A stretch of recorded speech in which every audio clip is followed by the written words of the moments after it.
بسم اللہ الرحمن الرحیم۔ السلام علیکم۔ میرا نام گلشن ہے۔ آج میں آپ کو اپنی بہن کی دردناک کہانی سنانا چاہتی ہوں۔ ایسی کہانی شاید ہی آپ نے کبھی سنی ہوگی۔ میری شادی بہت مشکلات کے بعد ہوئی تھی۔ اس کے بعد ساس کی نئی ضد کہ اپنی بہن کی شادی میرے چھوٹے بیٹے کے ساتھ کرواؤ۔ میرے والدین غریب تھے، نہ ان کے پاس دینے کو جہیز تھا، نہ ہی لڑکے والوں کی خواہشات مکمل کرنے کی استطاعت۔ احمد کے ساتھ شادی بھی ایک الگ قصہ ہے۔ ہم صرف 2 ہی بہنیں تھیں۔ میری شادی تو بہت منتوں مرادوں کے بعد بالآخر ہو ہی گئی، مگر شادی کے بعد بھی میری زندگی میں سکون نہیں تھا۔ میری ساس بہت عجیب عورت تھی۔ میرا کبھی بھی فارغ بیٹھنا اسے گوارا نہیں تھا۔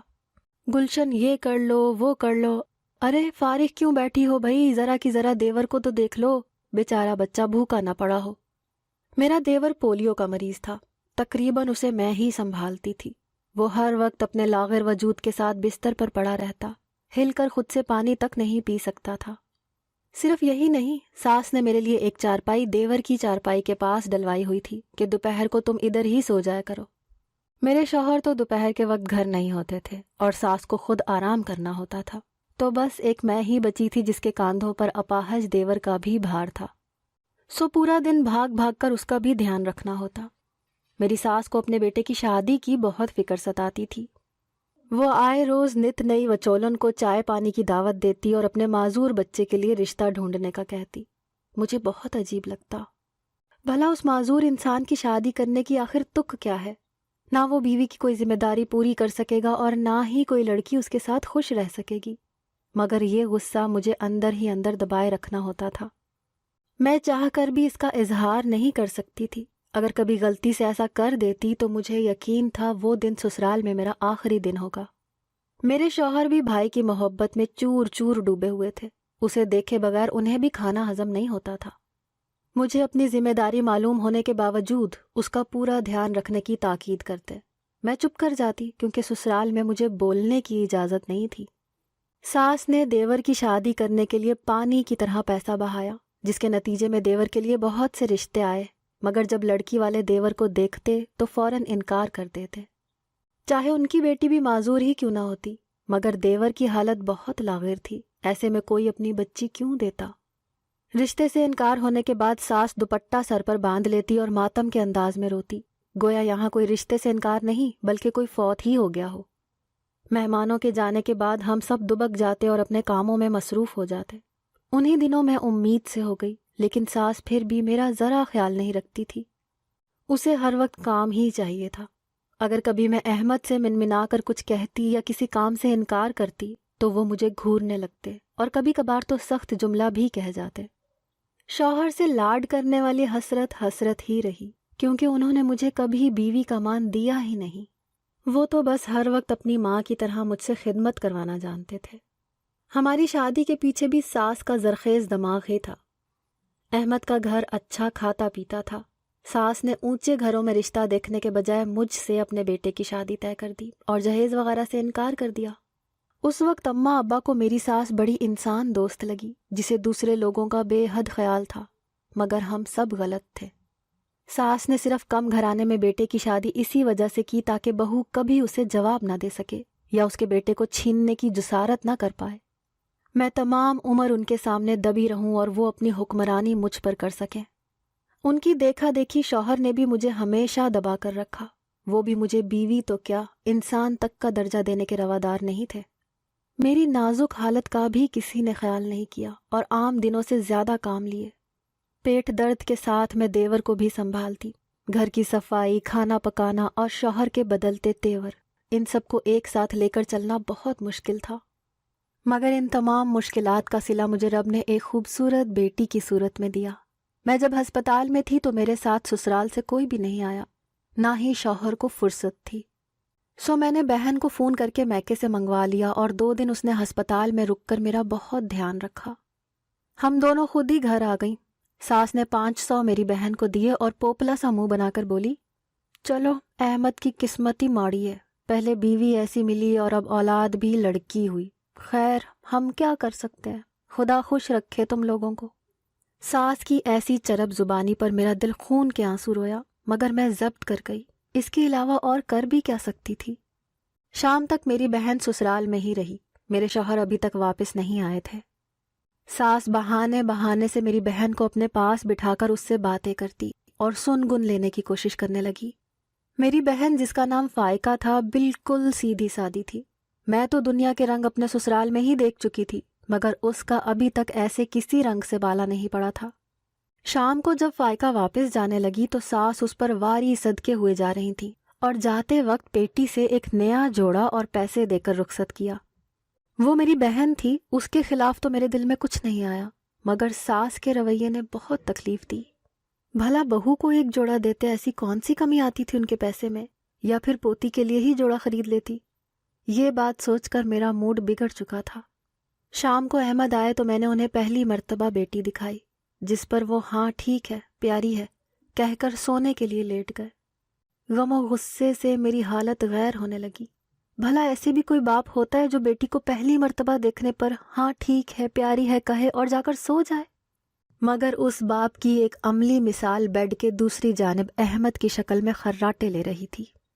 وہ پوری رات نیند مجھ سے کوسوں دور رہی اور ایک پل کے لیے بھی مجھے جھپکی نہیں آئی۔ میں نے بیٹی کا نام خود ہی سوچ کر مہرالنساء رکھ دیا، باقیوں سے تو امید رکھنا ہی بیکار تھا۔ اگلی صبح اٹھی تو ساس پیٹی کھولے بیٹھی تھی۔ میں نہ چاہتے ہوئے بھی ان کی مدد کروانے لگی، اور دوسری جانب ناشتہ نہیں بنا تو احمد غصے سے پاگل ہو رہے تھے۔ دیور کا کھانس کھانس کر برا حال اور مہرالنساء بھی بھوک کی وجہ سے بے تحاشا رو رہی تھی۔ ساس کے غلط وقت پر غلط کام کی وجہ سے پورے گھر کا نظام درہم برہم ہو چکا تھا۔ میں آنکھوں میں آنسو لیے ان کے ساتھ کپڑے نکلوانے میں مصروف تھی۔ بالآخر احمد بکتے جھکتے دفتر چلے گئے تو ساس نے تمام کپڑے پیٹی میں دوبارہ منتقل کیے اور ہاتھ جھاڑتی مجھے دیور کو دیکھنے کا حکم دیا۔ بہت سے آنسوؤں کا پھندا گلے میں سجائے میں نے دیور کو دوائی دی، پھر مہرالنساء کو دیکھا۔ مجھے اس وقت اپنی ساس زہر لگ رہی تھی، جس میں ذرا بھی انسانیت کی نمک نہیں۔ بھلا ایسے کون کسی کو زج کرتا ہے جیسے وہ کرتی تھی؟ بہرحال یہ ایک دن کی کہانی نہیں تھی۔ وہ آئے دن ہی کچھ نہ کچھ ایسا کرتی جو میرے اور احمد کے درمیان مزید فاصلے پیدا کرتا جا رہا تھا، اور احمد دن بدن مجھ سے بدظن ہوتے جا رہے تھے۔ دوسری جانب دیور کے لیے دیکھے جانے والے رشتوں میں اچانک سے ہی وقفہ آ گیا۔ 2 ماہ ہو چکے تھے ہمارے گھر کوئی بھی رشتہ کروانے والی نہیں آئی، اور ساس بھی بہت مطمئن دکھائی دیتی تھی۔ مجھے بڑی حیرت ہوتی کہ بڑی بی کو کیسے عقل آ گئی جو اپنے پولیو زدہ بیٹے کے لیے رشتے دیکھنا بند کر دیے، یا شاید سچ مچ ہی عقل آ گئی ہے جو کچھ صحیح کر رہی ہے۔ مگر میں نہیں جانتی تھی کہ یہ خاموشی طوفان کے آنے سے پہلے کی ہے، اور اس کا سارا دباؤ مجھ پر ہی آ گرے گا، جسے سنبھالنے میں میرا بہت کچھ چھن جائے گا۔ میں نے ایک روز ڈرتے ڈرتے احمد سے مہرالنساء کے عقیقے کے متعلق کہا، احمد، مجھے لگتا ہے ہم مہرو کا عقیقہ کر لیں، ایسے پورا خاندان آ کر بچی کو دیکھ جائے گا۔ میرے شوہر جو کسی فائل میں بری طرح منہمک تھے، بے تاثر نگاہوں سے مجھے دیکھتے ہوئے بولے، کیا دکھانا ہے خاندان والوں کو کہ لڑکی پیدا ہوئی ہے؟ میں جو پہلے ہی سہمی ہوئی رہی اندر ہی اندر کٹ کر رہ گئی۔ احمد، اچھی امید رکھیں، انشاءاللہ اس کے بعد بیٹا ہوگا تو اس کا عقیقہ بھی دھوم دھام سے کریں گے۔ اب کی مرتبہ وہ چند پل سوچ کر بولے، اچھا ٹھیک ہے، اماں سے پوچھ لو، وہ جیسے کہیں، اگر وہ انکار کریں تو دوبارہ اس موضوع پر ہماری بات نہیں ہوگی۔ مجھے لگتا تھا کہ اگر احمد کو منا لیا تو وہ خود ہی ساس کو منا لیں گے، مگر یہاں تو الٹی گنگا بہہ رہی تھی۔ مجھے یقین تھا وہ عورت مجھے کوئی خوشی نہیں منانے دے گی۔ میں نے بجھے دل کے ساتھ اس بات میں سر ہلا دیا اور اپنے کام کرنے لگی۔ چونکہ مجھے اپنی ساس کی فطرت کا علم تھا، سو میں نے ان سے کچھ بھی نہیں پوچھا اور اپنے معمول کے کاموں میں مصروف رہی۔ اگلے روز دوپہر کو جب کھانا بنا کر فارغ ہوئی تو ساس نے اپنے کمرے میں بلا لیا۔ میں مہرو کی جانب بے بسی سی نگاہوں سے دیکھتی ان کے کمرے کی طرف چل پڑی، کیونکہ وہ بچی صبح سے بھوکی تھی۔ کاموں سے مجھے فرصت نہیں ملی، اور اب جا کے کہیں اسے سنبھالنے کے لیے میں فارغ ہوئی تو ساس نے نہ جانے کون سے حکم صادر کرنے تھے۔ میں کمرے میں پہنچی تو ساس بڑے مزے سے پلنگ پر پیر پسارے بیٹھی تھی۔ بہو، تم اپنی بیٹی کا عقیقہ کرنا چاہ رہی ہو؟ انہوں نے استفسار کرتی نگاہوں سے مجھے گھورا۔ میں نے دل ہی دل میں اس برے وقت کو کوسا جب احمد کے سامنے اپنی خواہش کا اظہار کیا تھا۔ اوپر سے ساس مہرو کو اپنی پوتی کے بجائے صرف میری بیٹی ہی سمجھتی تھی۔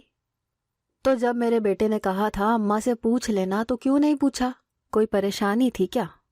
ایسے چبھتے لہجے پر میں نے خود کو بمشکل سنبھالا۔ نہیں اماں، وہ میں بس پوچھنے ہی والی تھی، اگر آپ اجازت نہیں دیں گی تو ہم نہیں کریں گے عقیقہ۔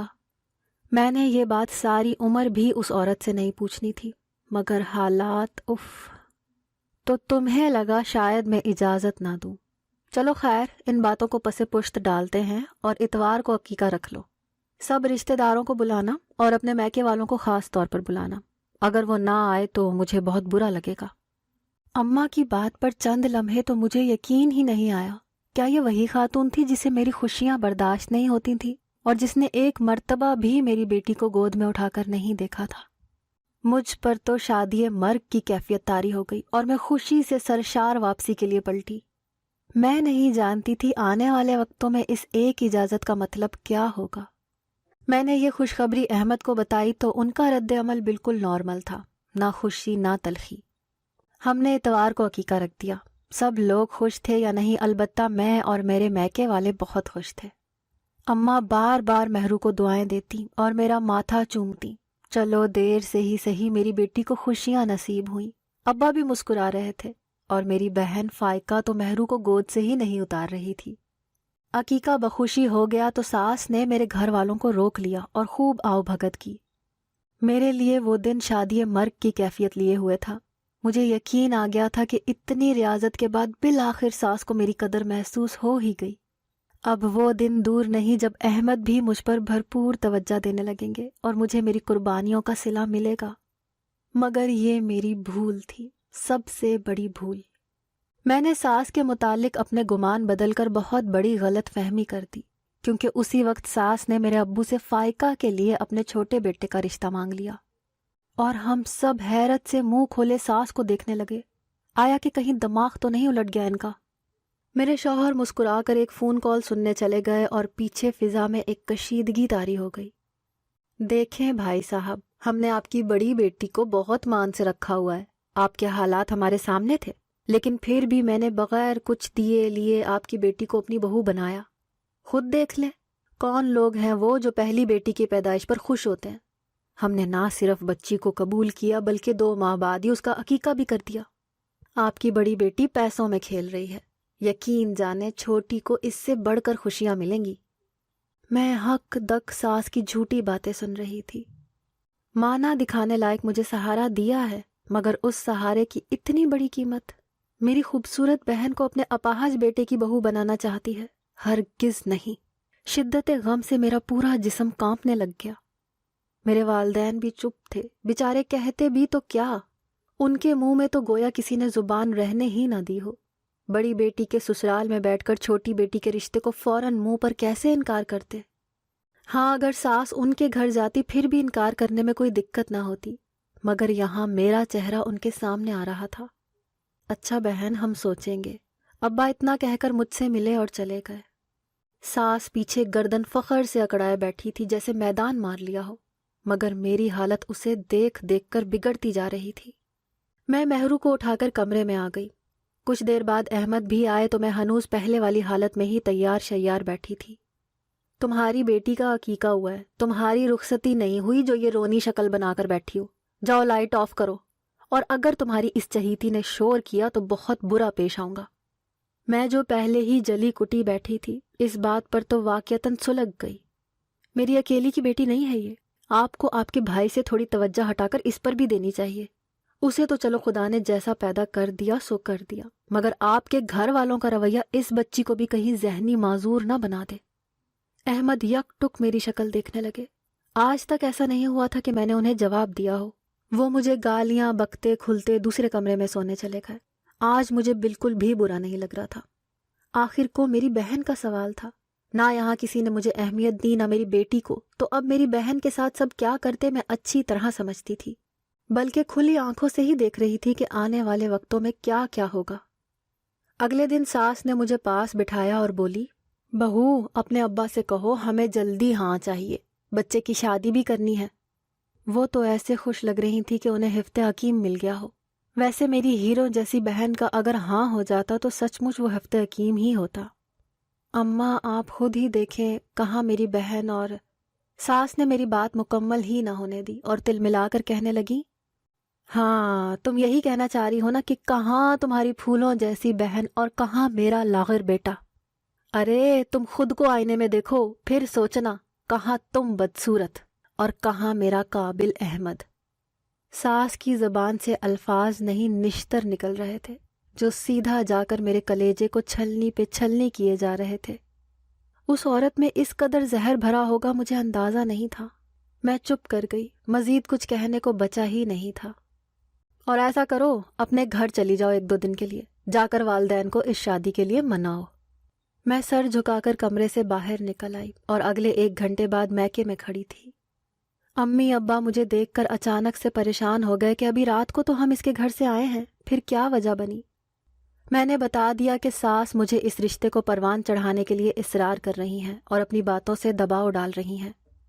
میری بات سن کر اماں ابا کے ساتھ فائقہ بھی پریشان ہو گئی، مگر میں نے بھی کہہ دیا کہ کچھ بھی ہو جائے میں یہ شادی نہیں ہونے دوں گی۔ بھلا اپنی اتنی پیاری بہن ایسے کیسے پھینک دوں؟ میں تو خود کو مطمئن کر چکی تھی، مگر میرے والدین ابھی بھی مطمئن نہیں تھے۔ وہ 2 دن وہاں رہ کر میں نے خوب آرام کیا، جو شادی کے بعد تقریباً بھول ہی چکی تھی، اور ایسے 2-3 دن کے لیے آنا بھی پہلی مرتبہ تھا، ورنہ جب بھی آتی احمد صبح چھوڑ جاتے اور شام کو لے جاتے۔ فائقہ بیچاری بھی سہمی سہمی سی رہی۔ میں نے اسے مکمل طور پر یقین دلایا کہ تمہاری شادی وہاں نہیں ہوگی، جس سے وہ بھی مطمئن ہو گئی۔ 3 دن کے بعد میں واپس گئی تو ساس نے میری شکل دیکھتے ہی پوچھا، ہاں بہو بتاؤ کیا بنا، کب منگنی کرنے جائیں پھر؟ میں جو 2 دن سے خود کو تسلیاں دیتی آ رہی تھی، ساس کی بات پر دماغ ہی گھوم گیا۔ اماں ہمیں یہ رشتہ منظور نہیں ہے، انکار ہے ہماری طرف سے، میں نے اعتماد سے جواب دیا۔ یہ ہمارا کیا ہوتا ہے؟ تم اس گھر کی بہو ہو اور وہی کرو گی جو میں چاہوں گی۔ شادی تو اپنے بیٹے کی تمہاری بہن سے ہی کروں گی۔ جتنی جلدی ہو سکے اپنے والدین کو راضی کرو، ورنہ انجام اچھا نہیں ہوگا۔ مجھے دھمکی دے کر وہ کمرے سے باہر چلی گئی۔ میں بھی پیچھے کندھے اچکا کر رہ گئی۔ نہ مطلب نہ، یہ شادی نہیں ہوگی۔ اپنے طور پر سوچ کر میں بھی پرسکون ہو گئی، اور یہ سکون 1 دن کا ہی ثابت ہوا۔ جب احمد میرے روبرو کھڑے مجھے والدین کی نا کو ہاں میں بدلنے کے لیے کہہ رہے تھے۔ احمد، لیکن آپ دیکھیں یہ جوڑ بالکل بھی نہیں بنتا، آپ پلیز اماں کو سمجھائیں، وہ یہ فضول ضد نہ کریں۔ میری بات پر احمد کا چہرہ سرخ ہوا، تبھی ساس بھی وہاں آ گئی۔ بہو، اگر تم میرے چھوٹے بیٹے کا گھر نہیں بسنے دو گی تو میں تمہارا گھر بھی نہیں رہنے دوں گی۔ میرے دونوں بیٹوں میں بہت محبت ہے، اگر احمد کے چھوٹے بھائی کو کوئی خوشی نہیں ملی تو یہ بھی کوئی خوشی حاصل کرنے کی چاہت نہیں کرے گا۔ اس بات پر احمد نے تابعداری سے اس بات میں سر ہلا دیا۔ گلشن، چلو سامان باندھو اپنا، میں 1 ہفتے بعد آؤں گا۔ اگر تمہارے والدین اس رشتے کے لیے مان جائیں تو تم یہاں واپس آ جاؤ گی، اور اگر ایسا نہ ہوا تو میں تمہیں طلاق بھجوا دوں گا۔ میں احمد کی بات پر سن ہو گئی، اور بند ہوتے ذہن کے ساتھ وہ مجھے میکے چھوڑ گئے۔ 1 ہی دن کے وقفے کے بعد پھر سے میکے جانا میرے والدین کو ہولا گیا۔ ان کے پوچھنے پر میں نے تمام حقیقت انہیں بتا دی، جسے سن کر وہ چپ کر گئے۔ 2-3 دن تو ایسے ہی خاموشی میں گزر گئے۔ پھر ایک دن فائقہ میرے پاس آ کر کہنے لگی، آپ ہاں کرتے، میں مہرو سے اس کا باپ نہیں چھین سکتی۔ میں چاہتی ہوں یہ بڑی ہو اور آپ وہ تمام خواب پورے کریں جو مہرو کے لیے دیکھتی آئی ہیں۔ جو بھی ہے، جیسا بھی ہے، اگر میرا نصیب یہیں بندہ ہے تو میں آپ کا گھر نہیں توڑ سکتی۔ مگر میں نے انکار کر دیا، لیکن اماں ابا اور فائقہ تینوں مجھے ہاں کرنے کے لیے زور پر زور دے رہے تھے۔ اوپر سے مہرو، جسے دیکھتے ہی میرا دل ڈول جاتا۔ میں اس بچی کو بچانے کے لیے اپنی بہن کے ساتھ کیسے زیادتی کر سکتی تھی؟ مگر پھر جیت باطل کی ہی ہوئی۔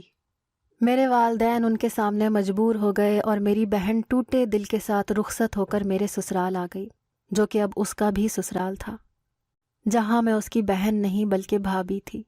میں بھی دکھی دل سے ہی اپنی بہن کو بیاہ کر لائی، بلکہ شادی تو کیا، وہ تو صرف ایک نکاح ہی تھا۔ شادی کے اگلے روز بہن کو جب میں اٹھانے کے لیے گئی تو ساس نے مجھے روک دیا اور کمرے میں جانے سے منع کر دیا۔ ارے کیا کرتی ہو بہو، اتنی سمجھ تو ہونی چاہیے نا، دلہن تھکی ہوگی، ایسا کرو ناشتہ ڈال دو، گھنٹے بعد میں خود دے آؤں گی۔ مجھے عجیب لگا، مگر میں چپ کر گئی۔ اب بھلا اس شادی سے زیادہ عجیب اور کیا ہو سکتا تھا؟ مگر بات صرف یہاں تک ہی نہیں رکی، بلکہ پورا دن ہی بہن باہر نہیں نکلی، لیکن میں نے سر جھٹک دیا۔ اب احمد کا رویہ بھی میرے ساتھ بہت اچھا تھا، بالکل ویسا جس کے کبھی میں خواب دیکھا کرتی تھی، لیکن اب اس سب کی چاہت میرے دل سے مکمل طور پر ختم ہو گئی تھی۔ میں چاہ کر بھی ان کی نوازشات پر دل سے خوش نہیں ہو پا رہی تھی، جبکہ احمد بالکل ہی مختلف روپ میں میرے سامنے تھے۔ اگر میری بہن کی شادی یہاں نہ ہوتی تو میں کبھی نہ سمجھتی کہ رویہ کیوں بدلا، لیکن حقیقت دیکھ کر میرا دل اچاٹ ہو گیا۔ پھر اس کے بعد ایک عجیب بات ہوئی، میری بہن پورا ہفتہ کمرے سے باہر نہیں نکلی۔ میں جب بھی کمرے میں جانا چاہتی، ساس کہتی کہ دلہن تھکی ہوئی ہے، آرام کرنے دو اسے، اور خود ہی کھانا پانی اندر لے کر جاتی رہی۔ جب میرا ضبط ختم ہو گیا تو میں رات کو سب کے سو جانے کے بعد چپکے سے دیور کے کمرے میں کھڑکی سے داخل ہوئی، مگر میری روح کانپ گئی، کیونکہ میری بہن آدھی بستر پر پڑی تھی اور آدھی زمین پر۔ اس کا سر زمین پر تھا اور پیر بستر پر، دیور جبکہ سو رہا تھا۔ میں جلدی سے آگے بڑھی اور اسے اٹھانے کی کوشش کی، مگر وہ اٹھنے سے انکاری تھی۔ دھیرے سے میرے کان میں بولی، آپی میں معذور ہو گئی ہوں، میرا آدھا دھڑ کام نہیں کرتا، ان ظالموں نے مجھے معذور کر دیا۔ یہ کہہ کر وہ دھاڑے مار مار کر رونے لگی اور میں حیرت سے گنگ اس کی شکل دیکھنے میں مصروف تھی۔ میں نے لرزتے ہوئے اس سے پوری بات پوچھی تو اس نے بتایا، اس کمرے کے پیچھے ایک دروازہ ہے جہاں سے روز ایک عامل آتا ہے، ساس بھی پاس ہی ہوتی ہے، اور وہ مجھے اور میرے معذور شوہر کو سامنے بٹھا کر کوئی چلہ کاٹتا ہے، جس سے میں دن بدن معذور ہوتی جا رہی ہوں۔ جب میں مکمل طور پر معذور ہو گئی تو میرے شوہر پھر دھیرے دھیرے تندرست ہونا شروع ہو جائیں گے۔ انہوں نے جان بوجھ کر پہلے آپ کی شادی یہاں کی تاکہ وہ میرا رشتہ لا سکیں۔ آپ ہی مجھے بچا لو، ورنہ یہ لوگ مجھے مار ڈالیں گے۔ میرا پورا وجود کانپ رہا تھا، کچھ سمجھ نہیں آ رہا تھا کہ کیا کروں۔ میں نے پوچھا کہ اس کھیل میں کون کون شامل ہے، تو بہن نے بتایا کہ احمد اور ساس، جبکہ آپ کا دیور تو انہیں سر ہلا ہلا کر منع کرتا ہے، جبکہ وہ دونوں ہی اسے کسی خاطر میں نہیں لاتے۔ تبھی دیور کی بھی آنکھ کھل گئی اور مجھے دیکھتے ہی دیور غوں غاں میں آوازیں نکالنے لگا، ساتھ ہی اس کی آنکھوں سے بھی آنسو بہہ رہے تھے۔ وہ مجھے دیکھتے ہی مچلنے لگا۔ اتنا عرصہ ہو گیا تھا میں اسے سنبھال رہی تھی، اس کی ہر حرکت کو خوب سمجھتی تھی۔ دیور کی اس بے قراری کو دیکھ کر اچھی طرح جان گئی جو وہ مجھے بتانا چاہ رہا تھا۔ وہ مجھے کہہ رہا تھا کہ فائقہ کو لے کر یہاں سے چلی جاؤ، میں اس سب میں بالکل بھی شریک نہیں ہوں۔ اسی لمحے دھاڑ سے دروازہ کھلا، ساس اور احمد چوکھٹ پر کھڑے مجھے گھور رہے تھے۔ عین اسی وقت دیور نے بھی آخری ہچکی بھری۔ میری ساس اور شوہر جلدی سے اس کی جانب لپکے تو تب تک وہ دم توڑ چکا تھا۔ اس کے بعد مجھے احمد نے طلاق دے دی اور اپنی معذور بہن کو لے کر میں واپس میکے آ گئی۔ اب یہاں فائقہ کا علاج چل رہا ہے، ڈاکٹروں نے اچھی امید دلائی ہے کہ یہ دوبارہ سے ٹھیک ہو جائے گی۔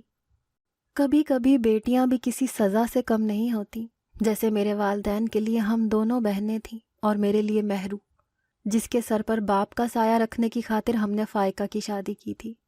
خدا کسی کو ایسی آزمائش میں نہ ڈالے۔